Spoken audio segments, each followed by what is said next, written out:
JJK Season 3 starts off with a banger. Let's talk about all that's happened and the Culling Game Rules. First things first, let's talk about that banger opening. I mean, that opening is so good. The music's good, the visual's good, the art representation of JJK characters is amazing. I mean, everything about this opening was just phenomenal, and the song alone gets you hyped to watch the episode, and that's all you need from an opening, right? You just need that opening to give you the energy to be like, I can't wait to watch this episode. When it creates that whole reality and that watching experience, that's when you know you got a banger on your hands, and that's what this one is, right? It's you couldn't ask for a better opening for the Culling Games.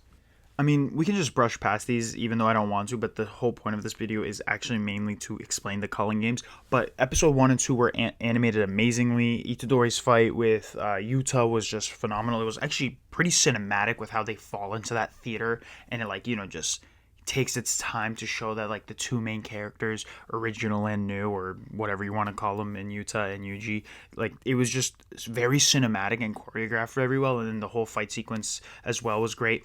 People are talking about how they changed some stuff in the manga where Itadori actually throws a car at Yuta, but these are just small minute things that don't even really matter. These aren't things that just as long as it doesn't change the plot, who cares if they're adding or removing stuff, as long as it's making the fight sequence cool enough for you to watch. It's a fight sequence at the end of the day. As long as they get the big points in, great. And I believe that they did. This was a great fight sequence for Yuji and Yuta.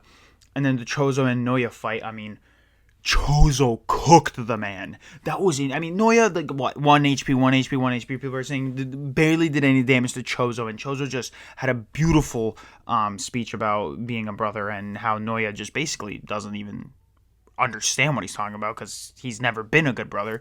But Choso just cooked the man with Supernova, and I love Choso. I mean, this is a character that went from enemy to good guy now, and he's just Yuji's brother at this point, as he's saying, and I just love the character of Choso. He's such a goated character. He is JJK has so many good characters. It's hard to represent who's your favorite. Is it Gojo? Probably. Is it Todo? Probably. Is it Choso? Probably. Is it this guy, this guy, this guy? There's so many good characters that when you say this guy's the GOAT, he's competing with 30 different GOATs in the show. So, great stuff there. And now we get to know that Maki's still alive. I mean, for anime onlys, these are just confirmations. Obviously, as a manga reader, I knew Maki was alive, and she shows up, but for anime onlys, this is new. So Maki's alive. She has a couple burn scars, hair shorter a little bit. Same with Fushiguro. Fushiguro's still alive. Megumi. He talks about his sister to Itadori and why he needs Itadori's help. But Fushiguro and Maki both are doing well. And then we get to see actually Itadori's mom and dad. More on that, but the anime didn't really cover it. So as long as you didn't pick up on what you saw in the visuals, I will not be the one to tell you. But if you want to rewatch it and maybe try to figure it out, you can, but I won't discuss upon it because it'll come later. More of a confirmation through visual rather than character discussion confirmation, but some good stuff there if you want to check that back out. If you can't figure it out, just wait until the show explains it. And then, yeah, I mean, with all that being said, just phenomenal stuff. Season 3 has started off with a banger. Episode 1 and 2 are great. And this video's main purpose is to explain the Culling Games. So from here on out, we're just going to be speaking about the Culling Games rules and explaining each step or each rule of the Culling Games. So surprisingly, a lot of people are confused on the Culling Game rules. Maybe it's because I'm a manga reader and I've actually experienced the whole arc. I'm able to understand this a little better, and I don't remember how I felt when I originally read it. But there's a lot to digest, so let's just go through them step by step. So first rule is, after awakening the curse technique, players must go to a colony of their choice within 19 days and pledge their participation in the Culling Games. So this is basically a rule that's stating that when a player or a person in the JJK world acquires cursed energy or already has cursed energy, they must declare themselves a participant of the Culling Games. What is the Culling Games? Well, it's the whole thing, right? It's just the Culling Games is this. So there's a colony that you must go to and participate in, and you must declare your participation in within 19 days. That's rule number 1. Rule number 2, players breaching the first rule shall be stripped of their technique.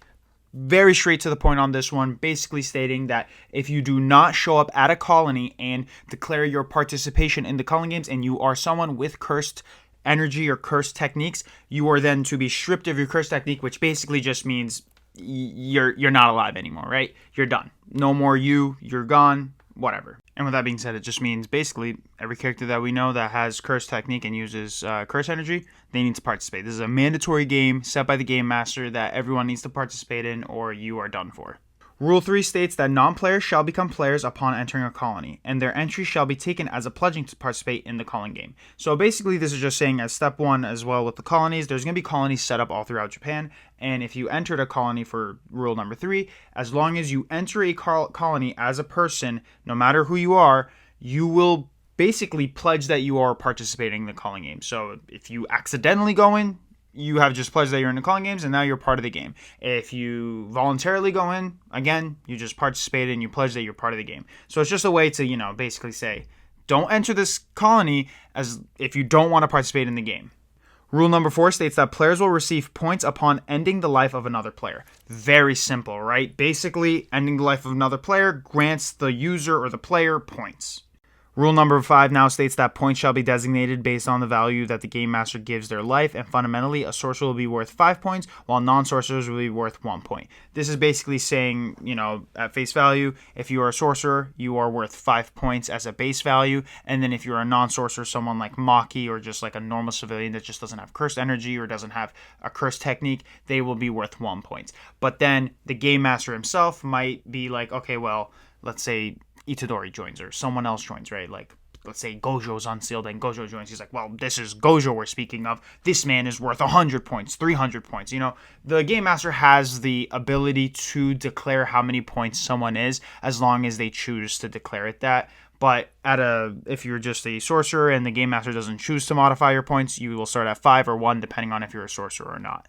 Now, this is where the Culling Games kind of get interesting, and it's with rule number 6, and it states, by spending 100 points, not counting the initial point value assigned to them, players may negotiate with the Game Master to add an additional rule to the Culling Game. Now, this is big, right? And basically what it's saying is you don't need, so you say I'm a sorcerer and I have 5 points to my name and I acquire 95 points. That is not enough. The points that you are already assigned to is not what counts. You need 100 points in total, not counting your points. So 100 points you've acquired, and then you are able to then go to the Game Master and negotiate a new rule to be added. Something like the Culling Games can be on this colony as well, or the Culling Games this, the Culling Games that, something that adds a rule to the Culling Games that now all participants have to follow. That is what you get with 100 points. Rule number 7 now piggybacks off of rule number 6, and it states that the Game Master must approve any additional rules requested under rule 6 above, except when the rule would significantly hinder the continuation of the Culling Game. Basically stating that First thing foremost, if someone requests a rule, the game master must first analyze the rule, understand the rule, and say, okay, this is a valid rule, I accept. Or say, you know what, I don't like this rule, this is not an acceptable rule. And then on top of that, a player may not say basically the Culling Games must end, or the Culling Games is over, kill the Game Master, something like that. You cannot do. You cannot end the Culling Game with a rule. You can pick any rule you want, just do not hinder the continuation of the Culling Game. And now for the final rule, rule number 8. This states that the players who do not show a change in points within 19 days of joining or acquiring points shall be stripped of their technique. And this goes alongside with the other statement of stripping their techniques. Basically, it's just death. They will be killed off.